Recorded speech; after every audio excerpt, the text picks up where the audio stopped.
আবুল মিয়া ফর্সা মানুষ, বউটা তাহার কালো, এই কারণে বউটা বেশি লাগে না তার ভালো। বউটা আবার কালো হইলেও বড় ঘরের বেটি, বাপের ঘরে খাইছে শুধু বড় মাছের পেটি। ভালো খেয়ে বড় হওয়া এই বেচারির মুখে স্বামীর ঘরের ভর্তাবাজি পান্তা কি আর রোচে। বউয়ের জ্বালা জামাই গরিব, স্বামীর বউ তার কালো, দুজনেই কয় এমন সংসার ভেঙে দেওয়াই ভালো। দুজনেই ভুল্লা তাদের দুই মানিকের কথা, সোনার সংসার ভেঙে দিল এ দুই পিতা মাতা। নিজের ভুলে পথ হারিয়ে পথ ভুলা এই নারী, নিজেই নিজের ঘর ভাঙিয়া গেল বাপের বাড়ি।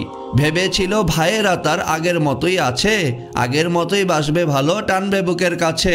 বাপের বাড়ি গিয়ে দেখে ভাবনাটা তার ভুল, ভাই ভাবিদের হাতে এখন বিষ কাটা আর হুল। কথায় কথায় কথায় খুঁটার হুল কাটা দেয় গায়ে, পাড়াপড়শিও কাটা গায়ে লবণ দিয়ে যায়। ভাই ভাবিদের কাছ থেকে এই আঘাত পাওয়ার পর বুঝতে পারে স্বামীর ঘরেই নারীর আসল ঘর।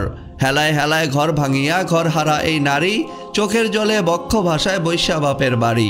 ওইদিকে তার স্বামী আবার করছে আরেক বিয়ে, বিয়ে করে পড়ছে জ্বালায় বাচ্চা দুটো নিয়ে। এমনিতে এই বাচ্চা দুটোর মা নেই তাদের কাছে, এখন আবার সৎমা তাদের লেগে থাকে পাছে।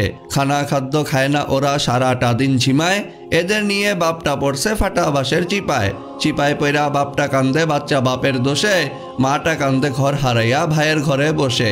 এই যে এত কান্নাকাটি এত চোখের জল, সবটা হইল হেলায় হেলায় ঘর ভাঙিবার ফল। কারো বুকে ঘর ভাঙিবার স্বপ্ন যদি জাগে, এদের একটু দেখা নিও ঘর ভাঙিবার আগে।